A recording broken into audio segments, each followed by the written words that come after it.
Super Smash Bros, it certainly has been a while since I last talked about you. To be fair, I've been busy with the free-for-all videos Fire Emblem, Monster Hunter, Fire Emblem, other videos, and of course Fire Emblem's been keeping me busy, but that's a given at this point.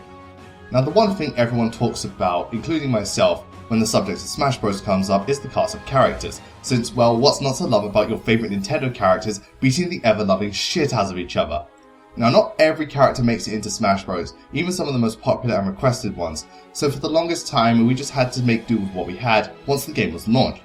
That wasn't until a while Mewtwo appeared and suddenly the floodgates opened for DLC characters to be included in Smash Bros. Everyone went nuts over this, and not only did we get one DLC character, or two, or three, not even four, but 7 DLC characters. It was like Smash Bros had 7 days of Christmas throughout the year, with brand new characters being added to the roster, including veterans, newcomers, and third-party characters. And yeah, while some characters that players wanted didn't make it, I will never stop believing in you! You really can't complain about getting 7 brand new characters added to Smash Bros. And while I like certain characters more than others, I'm still happy with what we got. So with that in mind, I thought to myself, which of the 7 DLC characters do I like best and really help to improve the roster?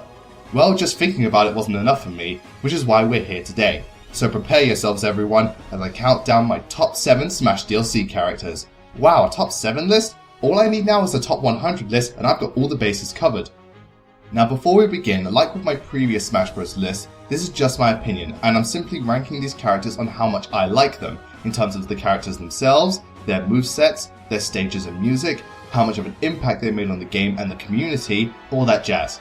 Secondly is that I won't be acknowledging how these characters are in terms of the competitive scene, since I don't play competitive Smash, but don't write me off as a scrub, because like Crom said, I'm no idle layabout. Thirdly is that some of these DLC characters are veterans from previous games, but I'll only be looking at how they play in Smash for the Wii U since that's the most recent entry and the most balanced in terms of gameplay. And with all that cleared up, it's time for us to interrupt the fight and make our voices heard, since a brand new challenger has entered the battle and he is ready to give it his all. So let us test your strong arm, heroes of Nintendo. Show me your strength as CRASHX500 counts down to destruction.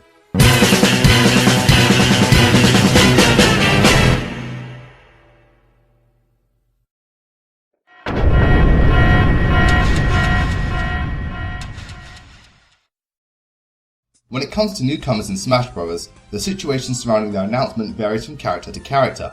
I mean, some characters are highly anticipated, some people saw them coming from a mile away, some people didn't even know they existed, some people never would have predicted them being announced, some made people's jaw drop, some people thought this guy was Mewtwo, some became their very own internet meme, and some came right the fuck out of nowhere.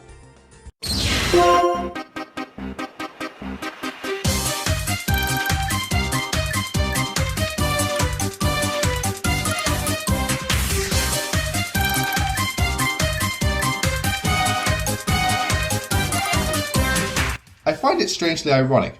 Lucas's trailer brags that he came right out of nowhere, almost to suggest that no one thought he would make it back into this game. Yet aside from Wolf, Lucas was probably the most requested veteran to come back to Smash Bros. Since Mewtwo was announced. Well, considering Nintendo has yet to release Mother 3 overseas, and outside of Brawl no one would have known who Lucas was, so I guess it makes sense. At a stretch. Regardless, starting off this list we have returning Brawl veteran Lucas from the Mother series. Now Lucas has earned a reputation for being the best clone character in the Smash Bros series, which is something I can certainly understand and to an extent agree with, since while Lucas plays similarly to Ness and having some of the same moves, there's still more than enough differences to make him his own character, and I feel Lucas is a prime example of how clone characters should be done. In terms of the character himself, Lucas, like Ness, has a lot of attacks with good range and a lot of power, not to mention his grabs being just disgustingly powerful. While Lucas has poor ground movement and running speed, he makes up for it by having very good attacking speed and a lot of his attacks have extended hitboxes, giving him good coverage at both long and close range. Some of Lucas's attacks are also significantly more powerful than Ness's, in particular his smash attacks, which pack some serious launching power, especially his up smash, which could give Bowser's dropkick a run for its money. I find that Lucas is a much more close range fighter compared to Ness, thanks to his attack speed and overall power, which better suits the way I play Smash, and overall I find Lucas to be a stronger version of Ness that's more suited to a more in-your-face rushdown type of playstyle. With all this praise at the helm, I bet you're wondering why Lucas is at the bottom of this list. Well, the thing is that even though I prefer Lucas to Ness, I'm not very good with Lucas and don't play as him much. While Lucas does better suit my playstyle, and I'll pick him over Ness any day, I just can't find myself to really understand and use Lucas to the best of his abilities, as the way he plays doesn't sit well with me. Not to put Lucas down or anything, since I have seen and have faced some people who are otherwise gods with Lucas, but when I play Lucas, it's like comparing Roy from Binding Blade before promotion to Hector from Blazing Sword. You can tell he's trying his hardest, but bless his soul, he'll never reach that level. Not only that, but Lucas does have some problems which I've noticed when playing as or facing him. For one thing, Lucas, despite having rather large hitboxes, also has rather finicky hitboxes like Zero Suit Samus, since some of his attacks cut out halfway through and fail to properly land, a good example being his PK Thunder. Also, Lucas has some pretty bad cooldown after certain attacks, which can leave him exposed to a beatdown, and Lucas isn't exactly the bulkiest character in the game. I also find that as DLC characters go, Lucas is rather underwhelming since yes, I know he was one of the most requested veterans and I am happy to see that he got back in, but he was in the last game, so him coming back didn't have the same impact as returning characters like Mewtwo or Roy. With all that said, I still like Lucas and I feel he's earned the right to come back into Smash Bros as DLC since he's one of the best clone characters in the game and is a representative of one of Nintendo's lesser known franchises. While personally I don't like or play as him as much as other players do, I still appreciate Lucas for all his work. And hey, if I have to play as an Earthbound character, I'll pick Lucas over Ness any day. Though I have to ask, Nintendo, if you brought Lucas back to Smash Bros as the second DLC character out of all the other characters, and put Earthbound on the Wii U Virtual Console for everyone to enjoy, I think the message is pretty clear at this point. Give us Mother Free, goddammit!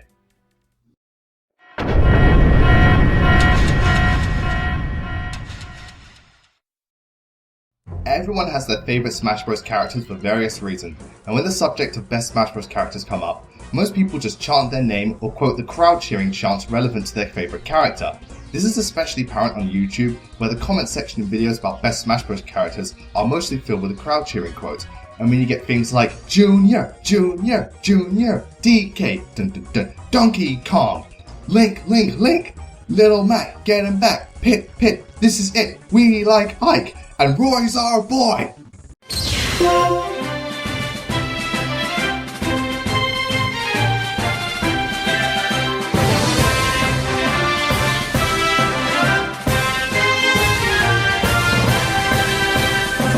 Man, I couldn't even go 5 minutes without talking about something Fire Emblem related. Well, at least Fire Emblem is the focus of the subject matter this time around, since for number 6 on this list, we have returning melee veteran Roy from the Fire Emblem series.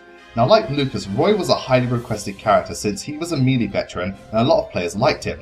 Personally, I didn't think Roy was necessary at first, because it would mean that we would have 2 Marth clones, and after Brawl, I think players were sick of having 3 of the exact same character.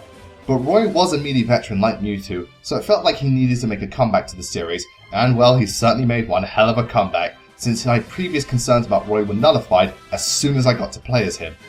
Like I said before, in Melee, Roy was a clone of Marth, only slower, having some of his attacks deal fire damage and being overall stronger, and didn't have the tipping mechanic. In Smash for Wii U, all of what Roy had before is right here and accounted for, only with a few new bells and whistles. For one thing, Roy has been made even stronger in this game, while still being rather fast, just not on the same level as Marth and Lucina, since now his attacks deal some serious damage and can KO you even at low percentages, so he's basically a middle ground between both Marth and Ike. Not only that, but Roy has one of the best air games in Smash Bros thanks to his attacking speed and coverage, making him deadly if the player knows how to pull off a good combo. While that's all well and good, the best thing about Roy is that unlike Melee, where he was just a carbon copy, Roy has been given a more unique moveset to help differentiate himself from Marth, with him having some completely different attacks, as well as having a reverse tipping mechanic, where the tip deals the least amount of damage, but the hilt is extremely powerful. With these changes, Roy has become a much better and more standout clone character. I wouldn't say he's as good as Lucas or Wolf in terms of originality, but he's certainly benefited from these changes, and I feel like because of Roy, Lucina now feels kind of redundant since Roy's the more original clone, though that doesn't change the fact that Lucina is still one of my favourite Smash characters. Speaking of which, while I think Roy's more than worthy of coming back to the roster, and I love all the improvements they've made, out of all the Fire Emblem characters, Roy is the one I'm the worst with. I know that sounds really strange since Roy should be one of my best characters, since his gameplay style is most suited to players who focus more on rushdown fighting, as well as him having amazing air game, which suits the way I play to a T, plus the fact that even though he's slower than Marth and Lucina, he's still pretty damn fast, and the fact that he's almost as strong as Ike makes him the perfect balance between the two. While to an extent that is true, and Roy is one of the most fun characters to play as since he can just decimate his opponents if he gets the upper hand, Roy suffers from 3 major problems. One, his range is rather bad even for a sword fighter, since his blade is quite small, so a lot of his attacks don't have the same reach as other sword fighters, and often you only end up hitting them with the tip of your sword, which is where it is at its weakest. 2. Despite having better air game, his recovery sucks, since he doesn't get much jumping distance and his up B isn't that reliable of a move to get you back on stage, making it so that if you just happen to ever get launched rather far, you're fucked.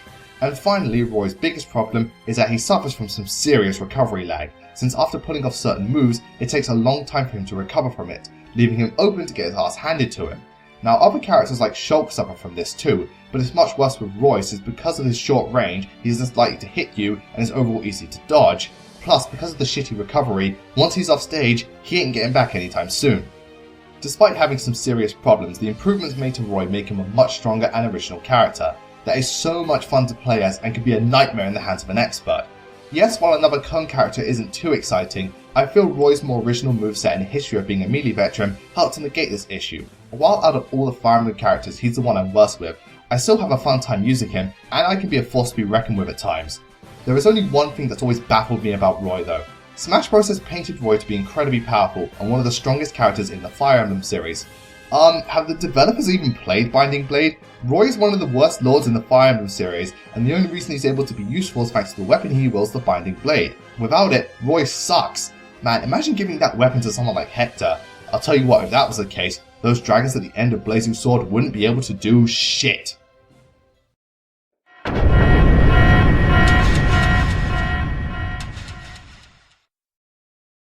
As much as we love to speculate who or should be in the next Smash Bros game, the sad reality is that not everyone is going to be able to make it into the roster, and often many people's favourite characters don't make the cut. Believe me, I know the feeling. Now, even before DLC was officially announced for the game, people were speculating how DLC would work for Smash Bros, as well as which characters would be most likely to be added to the roster. Now, all of this was purely speculation, because there was no official word from Nintendo about DLC. That wasn't until the 50 Fact Extravaganza list, which showed off all the many details about what would be included in Smash Bros for the Wii U, and at the end of the Direct, we got our first glimpse of what Smash had planned for DLC, and who better to lead the way than the world's strongest Pokemon, Mewtwo.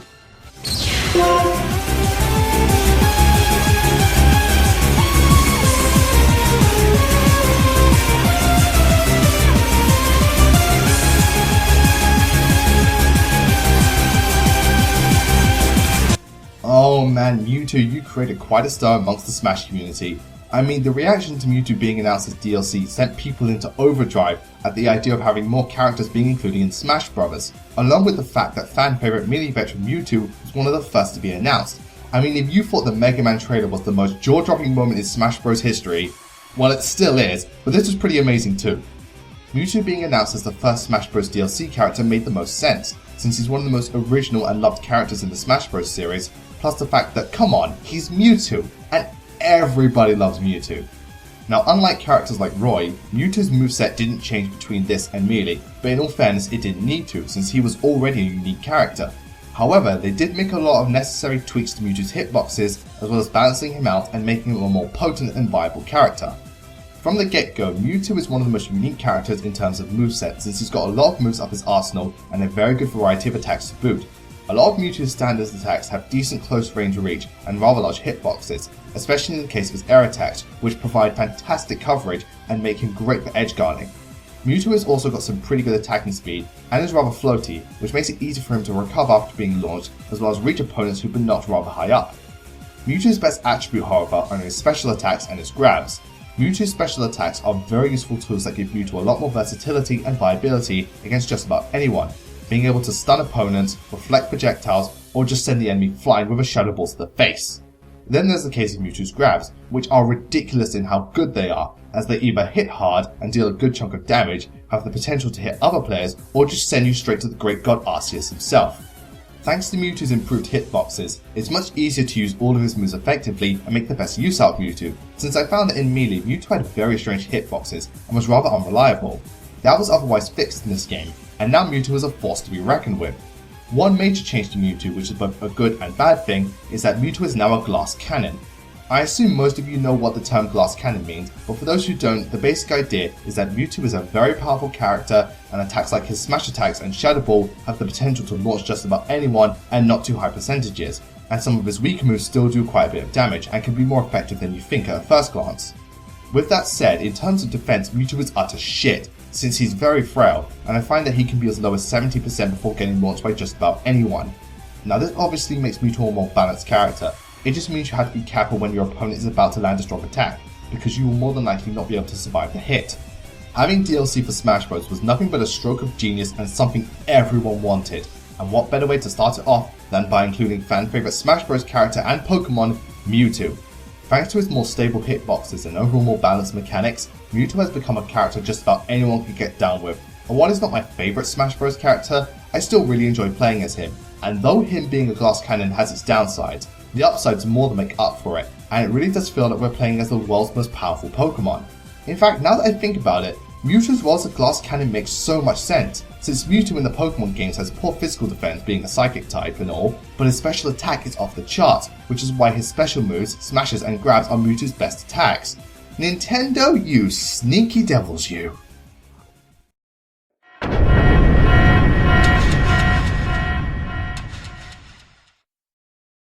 Sometimes in life, you're forced to make a choice that can change your life and the course of history, as well as the very foundations of the world you know.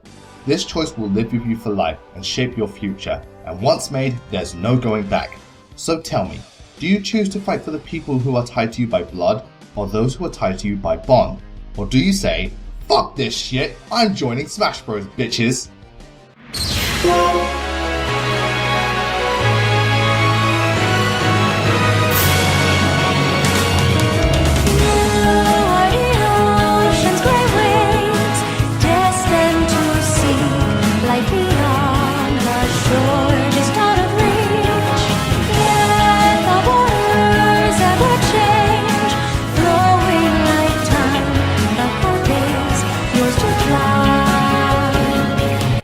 I must say, Nintendo, you certainly know how to cock tease me when it comes to Fire Emblem Fates, since not only was it bad enough that I won't be able to play the game until May 20th, but now you put Corrin in Smash Bros.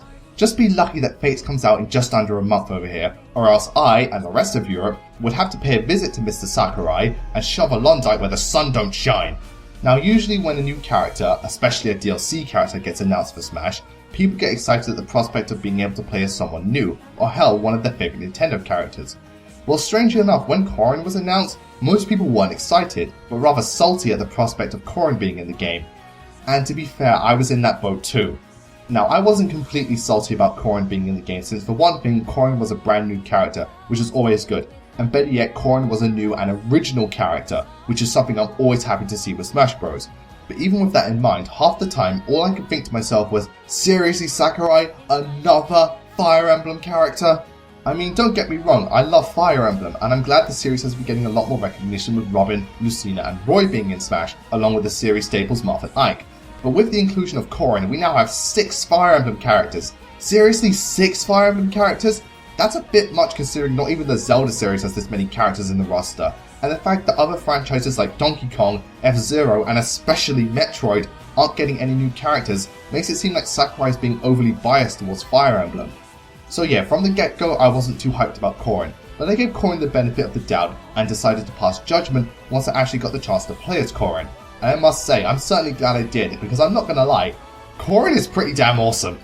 Corrin, aside from being a completely unique character, which is an automatic plus in my book, is one of those characters like Mario, Link, Pit, Game & Watch and Kirby, in the sense that Corrin is an incredibly well-rounded character that while having no major strengths, doesn't have any major weaknesses either. So Corrin is one character you can always depend on.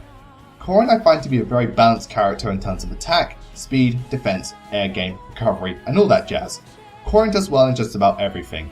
Corrin's attacks are rather strong, some of the attacks are very quick and hit multiple times, a good chunk of Corrin's attacks have good range and don't have too much recovery lag. As such, Corrin is a character you can take into just about any battle without any sort of doubt or concern. Corrin is also a rather versatile character, as Corrin has a lot of unique attacks up his or her arsenal that help to give him or her a serious edge in the battle, if you know how to pull them off just right. Moves like Corrin's smash attacks have great range and deal a lot of damage right at the tip, aside from Corrin's up smash, which I personally think sucks. and the forward smash deals damage during the charge phase. Corrin's Dragon Lunge is great at catching your opponents off guard, and the Dragon Fang shot is one of the best special attacks in any Smash Bros. Game. I'm serious, that move is fucking awesome. Now while this is all well and good, and I do have a lot of fun playing as Corrin, as well as being rather potent with him or her, Corrin isn't one of my best Fire Emblem characters, as I pick Ike, Lucina and Robin over Corrin, since I find them to be overall better characters, and I've come to notice that Corrin actually suffers at closer range, since a lot of Corrin's attacks are more suited to attacking from a distance, which doesn't exactly gel well with my type of rushdown playstyle, but I still have lots of fun playing as Corrin. Funny enough, if we were going just off that, Corrin would only make number 6 on this list, so why exactly is Corrin number 4? Well, you see, when Corrin was released, 2 tracks from Fire Emblem Fates were added to the game, those being the original and remixed versions of the song Lost in Thought All Alone. And all I can say is that based on that one song, I can't wait to experience Fate's soundtrack for myself, because fuck me sideways, both versions of that song are amazing! While doubtful at first, in the end I'm glad Corrin made it into Smash Bros. Sure, it's another Fire Emblem character, but hey, at least it's a new and original Fire Emblem character. And much like Roy and Melee, Corrin did help to raise interest in Fire Emblem Fates, not like it was needed at this point though. While not having massive strengths, Corrin is a very well-rounded and reliable character, with a lot of unique moves and has just about all the bases covered. And above all else, Corrin is a very fun character to play as. While not my best Fire Emblem character, Corrin is still someone I find a lot of good in, and I am so thankful for Corrin's inclusion, since because of him I got my first taste of Fire Emblem Fates soundtrack, and because of it my anticipation for the game has never been higher, and at this point, May 20th cannot come sooner.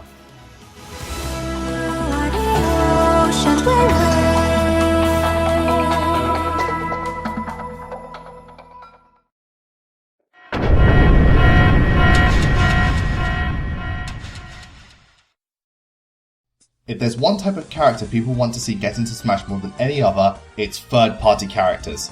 This makes sense seeing as they're not Nintendo characters, and some of these characters are some of the most beloved video game characters of all time, as well as mascots for various different video game companies. Well, seeing as we started with Snake and Konami, then came Sonic representing Sega, next we had Mega Man after Capcom remembered he was the thing, and after that the Man of Pac himself came forth as Namco's icon. So with DLC in mind, everyone thought who would be the next representative in Smash. Will it be Rareware with Banjo-Kazooie? How about Hudson with Bomberman? WayForward with Shantae? Or perhaps Ubisoft with Rayman? Well, it turns out Capcom came back for round 2, because at number 3 we have Ryu.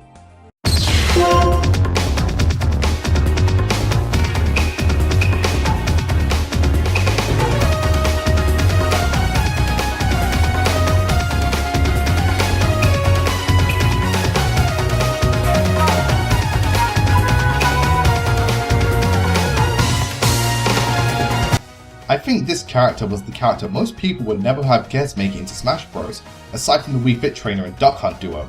I mean, Capcom already had a franchise representative in Smash, so having yet another one, and from a series that is known for being the backbone of the fighting game industry, and has pretty much made fighting games the way they are, seems almost unreal considering Smash Bros isn't even a proper fighting game no matter what way you look at it.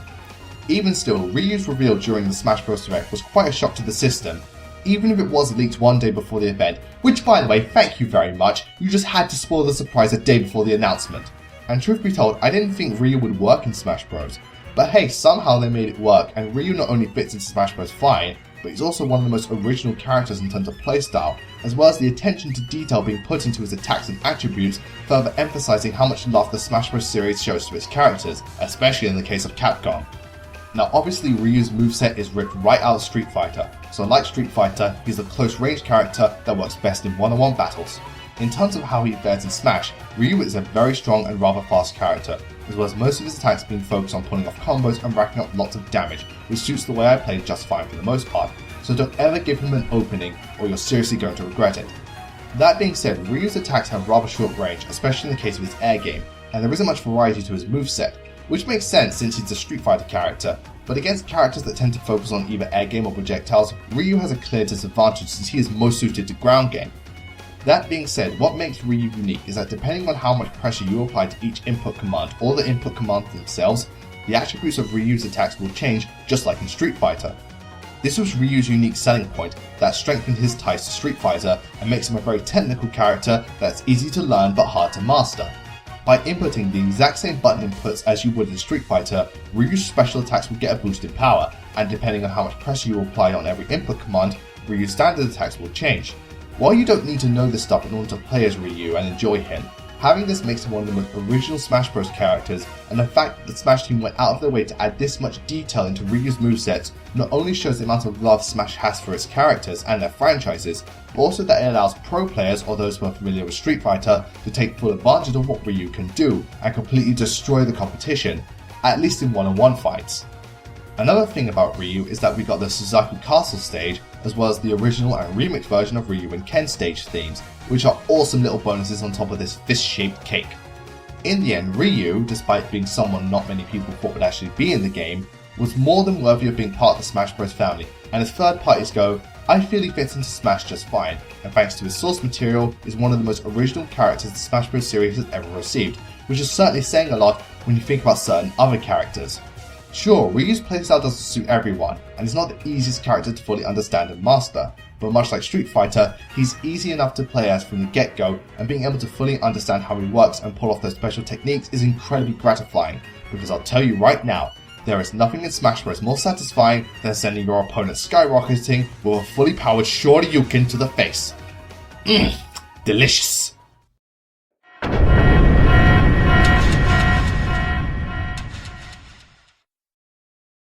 Once DLC was officially confirmed for Smash Bros, we thought it couldn't get any better than that, but not long afterwards, the late Satoru Iwata announced that players would be able to vote for who they wanted to be in Smash thanks to the Smash ballot.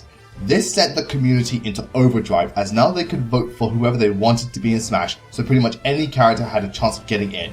The votes were just insane. There were people voting for Shovel Knight, Banjo-Kazooie, Shantae, King K. Rool, Simon Belmont, and even characters like Goku and Shrek. Just don't, okay? It's not worth the effort. Anyway, we wouldn't find out who won the ballot until the final Smash Direct in December, and though many people were salty about Corrin, at the very least players were more than happy by the end of it, since now they would have the chance to play as Bayonetta. Tomorrow's mine. You awoke me, unleashed the fire in my heart. I will dance and I'll defeat them through the light and the dark. Your mistake was to underestimate my power. Won't let go of the fight till tomorrow's mine. This character is wishful thinking at its finest, people. I mean, to be fair, Bayonetta was a very highly requested character ever since Bayonetta 2 became a Wii U exclusive. By the way, thank you so much. But her chances of getting into Smash were minuscule at best, thanks to the type of game Bayonetta is, as well as Bayonetta's very seductive attitude. In fact, many players argued that without the Smash ballot, Bayonetta would have never made it into Smash because of her sexualized look and overall persona. But I don't know, guys. Nintendo has been pretty raunchy as of late. Putting the fan service aside for a minute, Bayonetta, while being rather out there in terms of third-party characters for Smash Bros, like Ryu, she turned out to fit into the series just fine, and is also a very unique and original character, and probably has the most attention to detail put into her than any other Smash Bros character. Though I imagine that was Nintendo's way of saying thank you for Bayonetta 2, because holy shit, have you played that game? Bayonetta 2 has to be one of the best games I've played in the last decade, and trust me, I've played some pretty awesome games over the last decade. When it comes to how Bayonetta plays in Smash, the best way I can describe her is that she plays a lot like Zero Suit Samus. As such, Bayonetta is very fast and agile, has a mix of both long and short range attacks, and has massive amounts of combo potential and is able to juggle her opponents effortlessly. Bayonetta's playstyle is focused on racking up as much damage as possible and pulling off the biggest combos at one time, since a lot of her moves don't have much launching power, but because of that, it's easy to keep the rhythm going and continuously attack your opponent before they can react. What makes Bayonetta unique is that just like in her games, if you hold down the attack button, she will continuously fire her guns for a short amount of time and deal small amounts of chip damage.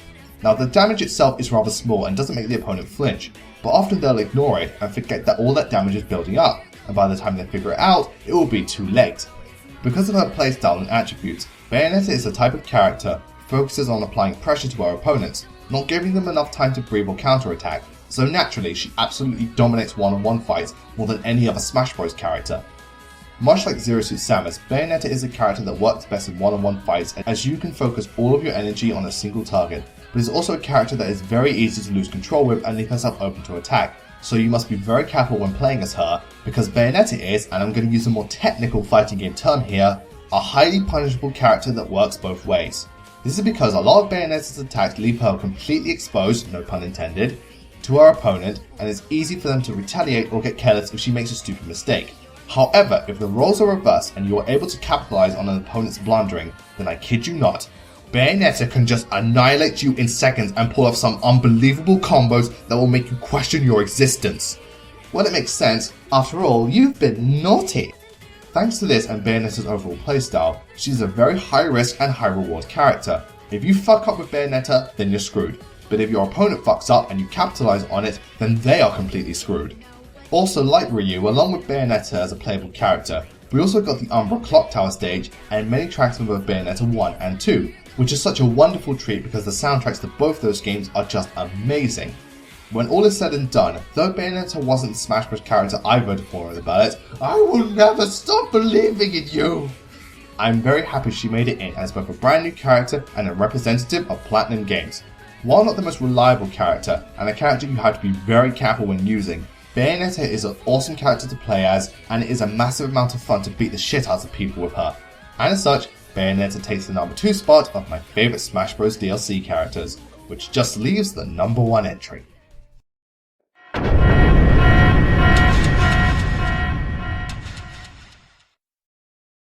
Well, we've reached the number 1 spot of my favourite Smash DLC characters, and through the process of elimination, you pretty much know who's number 1 at this point.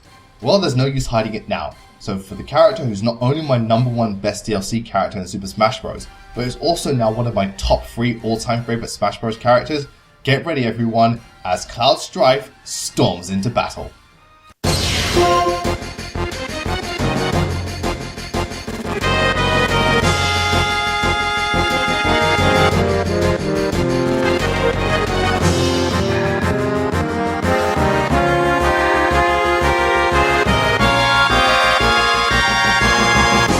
Wow. I mean just wow, I never would have thought something like this would happen. I mean, Cloud being included in Smash Bros was something people wanted, but never thought would happen since Cloud is known for Final Fantasy VII, which was on the PlayStation, so actually seeing him make it into this game was unbelievable. Not only that, but the fact that Cloud is both my favourite DLC character and one of my top 3 Smash Bros characters is something I didn't think would ever happen. This is because most people's favourite Smash Bros characters are determined by how much they like that character outside of Smash Bros for the most part, and in the case of Cloud, before playing Smash I couldn't care less about Cloud, since aside from Kingdom Hearts, I have never played a Final Fantasy game. Yep, not even 4, 6 or the Holy Grail that is 7, so I had no personal bias towards Cloud before playing as him, but from the moment I picked up the controller and used Cloud for the first time, I just thought to myself, yes, I am really feeling Cloud, don't you even go there, and he's going to be one of my best. And well, Cloud certainly did just that. When it comes to Cloud's type of gameplay, Cloud is another sword fighter that I can best describe as someone who feels like a mix of both Ike and Shulk, since he's roughly just as fast and powerful as Shulk, and one of his moves affects the attributes of his other attacks, which I'll cover later.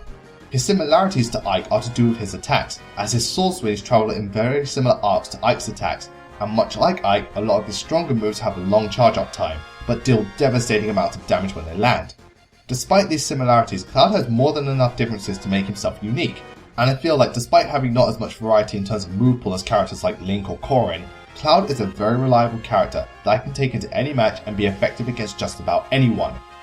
While Cloud has some very good normal attacks, his special attacks are what make him something special, as his standard special Blade Beam has good coverage and travels rather far, and while not too powerful, is an excellent way to keep your opponents at bay. His cross slash, while having not much knockback, can really rack up the percentages and just looks really damn cool, and his climb hazard can be very effective attack, much like Aether, which is not the best recovery move on its own, but by far Cloud's best attack and what makes him a very unique character is his limit charge. This is what separates Cloud from other sword fighters, since like Shulk's Monado arts, limit charge is a move that lets Cloud charge his limit meter at will. The meter itself charges as you fight, but with this you can charge it much faster and whenever you like, and it gives Cloud's special attacks a massive boost at what they do. Blade Beam now turns into a whirlwind of energy strikes, Cross Slash becomes an anime style finishing move with some serious power behind it, Climb Hazard launches Cloud extremely high and makes it incredibly useful recovery move, and now his down B is replaced with Finishing Touch, which sends out a whirlwind that can launch opponents at only 65%. With this in hand, Cloud can be devastating if given enough time to fully charge his meter and unleash the full power of his Buster Sword, if you know what I mean. Another great thing about Cloud is just like with Ryu and Bayonetta, we got music from Final Fantasy as well as one of the best stages in the game, Midgar. Good lord, I fucking love Midgar as a stage as it's really awesome looking, and I love being able to gather materia in order to summon various monsters that act as different stage hazards. Again, the attention to detail in Smash Bros is just incredible. All of this was more than enough to make Cloud my favourite Smash DLC character, but the thing that makes him stand out the most to me is that Cloud is the character I have the most amount of fun playing as. I don't know why exactly, but whenever I play as Cloud, I just have such a fun time, and I'm able to fight and pull off combos with him effortlessly. And yeah, while I think both Shulk and Link are better characters, Cloud is one character that no matter the situation or whoever I'm up against, I always have a good time playing as, which is why he takes the #1 spot as my favourite DLC character from Super Smash Bros. This has been CRASHX500. I wish you all a great night, take care, and even though there's no more Smash Bros DLC, I'm still overjoyed with what we got, and I feel that each character is worthy additions to the roster. That being said, I wouldn't be surprised if out of the blue we got another Smash Bros DLC character, and I know Sakurai said there would be no more Smash DLC, but honestly, you can't trust a word that guy says after the shit he's pulled. I mean, during Brawl's development, Sakurai said that the villager wouldn't be suited in Smash Bros, and we all know how that turned out, didn't we?